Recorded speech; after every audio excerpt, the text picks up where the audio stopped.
ಅದಕ್ಕೆ ಆಚೆ ಹಾಕಿದ್ದಾರೆ, ಸ್ವಲ್ಪ ಸ್ಮೆಲ್ ಹೋಗ್ಲಿ ಅಂತ ಗಾಳಿಗೆ.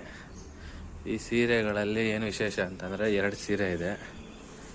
ಒಂದು ಸೀರೆ ಇದು ಓಕೆನಾ, ಇದು ಪ್ಯೂರ್ ಸಿಲ್ಕ್ ಸೀರೆ, ಮತ್ತಿದೊಂದು ಬನಾರಸ್ ಸೀರೆ. ಈ ಬನಾರಸ್ ಸೀರೆ ಏನು ಅಂತಂದರೆ ನಮ್ಮಮ್ಮ ಮದುವೆ ಆಗಿದ್ದ ಟೈಮಲ್ಲಿ ತೊಗೊಂಡಿದ್ದು. 33 ವರ್ಷ ಆಗಿದೆ ನೋಡಿ. ಇದು ಬಾರ್ಡ್ರು, ಮತ್ತು ಇದು ಸೆರಗು ಅಂತಾರಲ್ಲ ಇದು. ಮತ್ತು ಎರಡನೇದೇನು ಅಂತಂದರೆ ಇದು ಬನಾರಸ್ ಅಲ್ಲ, ಸಿಲ್ಕ್ ಸೀರೆ, ಪ್ಯೂರ್ ಇದು ರೇಷ್ಮೆ. ಇದು ನಾನು ನಮ್ಮಮ್ಮ ಹೊಟ್ಟೆ ಒಳಗಿದ್ದಾಗ ಸೀಮಂತ ಮಾಡ್ತಾರಲ್ಲ ಆ ಟೈಮಲ್ಲಿ ತೊಗೊಂಡಿರೋ ಸೀರೆ ಇದು. ಇದಕ್ಕೂ 31 ವರ್ಷ ಆಗಿದೆ.